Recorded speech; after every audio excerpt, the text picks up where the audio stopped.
ॐ स्वस्ति पन्थामनुचरेम सूर्या चन्द्रमसा विव पुनर्दत्ताघ्नता जानता संगमे महि। ॐ हम सभी स्वस्ति के मार्ग पर चलें। सूर्य और चंद्र के समान चमकता हुआ दिव्य हमारा जीवन हो। जीवन में आदान प्रदान करते हुए बल विद्या बुद्धि धन आदि ऐश्वर्य से श्रेष्ठ उत्तम कर्मों को परोपकार के कर्मों को करते हुए ज्ञान प्राप्त करते हुए और अज्ञान अभाव अन्याय और साथ ही साथ रोग बीमारियां और सभी प्रकार के शत्रुओं को काम क्रोध लोभ मोह आदि दुर्व्यसनों को हम त्याग करते हुए हटाते हुए दूर करते हुए मारते हुए हम सैकड़ों वर्षों तक इस धराधाम पर जीवित रहें जीते रहें। कुर्वन्ने वेह कर्माणि जिजीविषे समाः एवं त्वयि नान्यथे तो अस्ति न कर्म लिप्यते नरे।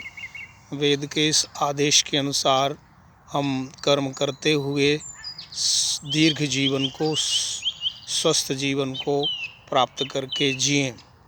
यही हमारे जीवन का लक्ष्य और उद्देश्य होना चाहिए। इसके लिए हमें पांचों इकाइयों को ठीक करना होगा। प्रथम इकाई है व्यक्ति, दूसरी इकाई है परिवार, तीसरी इकाई है समाज और चौथी इकाई है राष्ट्र देश और पांचवी इकाई है विश्व। प्रथम इकाई व्यक्तिगत जीवन में हमें स्वस्थ सबल और समृद्ध होना चाहिए। संसार में तीन चीज़ें ही हैं, विद्या है, धन है और बल है। इसी के आधार पर मनुष्य बड़ा महान या बलशाली बनता है। तो अपने जीवन के अंदर व्यक्तिगत जीवन हमारा शुद्ध पवित्र हो, अच्छा हो, बलवान हो, स्वस्थ हो। व्यक्तिगत जीवन हमारा शरीर स्वस्थ हो, सबल हो और इंद्रियां सभी सुपुष्ट हों, मन अच्छे विचारों वाला हो, बुद्धि में विवेक शक्ति हो और आत्मा के अंदर आनंद और प्रसन्नता हो।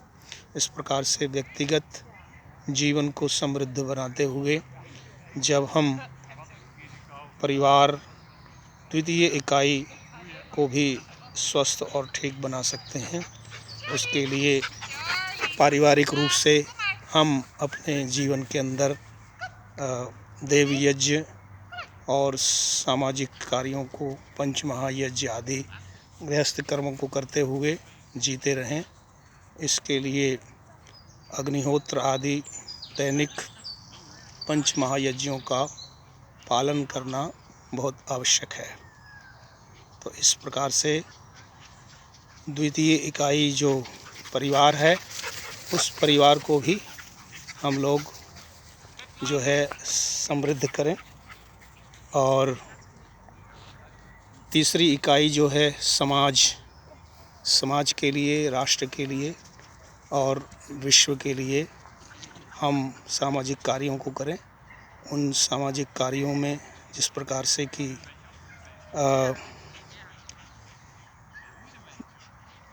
महामारी के समय पर सेवा शुश्रूषा करना, सहायता करना और दूसरे लोगों को मदद पहुंचाना, इस प्रकार से हम अपने सामाजिक कार्यों को कर सकते हैं। समाज की उन्नति के लिए सभी मनुष्यों को आगे आना चाहिए, अपने अपने समाज की सेवा समृद्धि के लिए प्रयास करना चाहिए। चौथी इकाई राष्ट्र की इकाई है। राष्ट्र, जिस राष्ट्र का अन्न जल खाकर हम जिस राष्ट्र में रहते हैं, उस राष्ट्र के नियमों का पालन करें, उस राष्ट्र की रक्षा के लिए प्रयास करें। उस राष्ट्र के जो शत्रु हैं उनके पराभव के लिए प्रयत्न करें।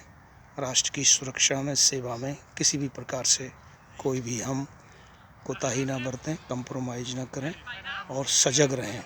सदा ही अपने राष्ट्र के नियमों का पालन करते हुए और राष्ट्र की सरकार शासन तंत्र के प्रति निष्ठावान रहते हुए हमें अपनी मातृभूमि की सेवा करना चाहिए। पांचवी इकाई है वसुधैव कुटुंबकम। सारा विश्व ही हमारा परिवार है, ये हमारी भावना है। सभी मनुष्य भाई भाई हैं, परस्पर मित्र हैं और सारे विश्व के अंदर ही एक ही प्रकार का परमात्मा का प्रकृति का नियम चल रहा है। तो इस नियम को पालन करते हुए हम जिएं तो पांचों इकाइयों से हम परिपूर्ण होकर के अपने जीवन को समृद्ध बना सकते हैं। दूसरे शब्दों में इन पांचों इकाइयों को कहा गया है ब्रह्म यज्ञ, देवी यज्ञ, पितृयज्ञ और अतिथि यज्ञ, बलि वैश्व देव यज्ञ। इन पांचों दैनिक कर्मों को करने से हमारे पांचों इकाइयाँ समृद्ध होती हैं, सुपुष्ट होती हैं। ब्रह्म यज्ञ से हम अपनी आत्मिक उन्नति करते हैं, व्यक्तिगत जीवन को हम उदात्त बनाते हैं और व्यक्तिगत उन्नति, आत्मिक उन्नति, आध्यात्मिक उन्नति करते हैं। और देवी यज्ञ के माध्यम से हम अपने परिवार के सुख समृद्धि और उत्तम स्वास्थ्य के लिए देवी यज्ञ, अग्निहोत्र आदि कर्म करते हैं। देवों का यजन, पूजन, संगतिकरण और दान पुण्य करते हैं। इसी प्रकार से तीसरा पितृयज्ञ के माध्यम से हम बड़े बूढ़ों, बुजुर्गों, ऋषियों, देवों और पितरों का सेवा, सम्मान, शुश्रूषा के द्वारा खान पान इत्यादि पर्व, त्यौहार और सामाजिक कार्यों में भाग लेते हैं। उन सामाजिक पारिवारिक कार्यों से हमारा सामाजिक जीवन भी परिपुष्ट होता है, समाज के प्रति अपने कर्तव्यों का निर्वहन होता है।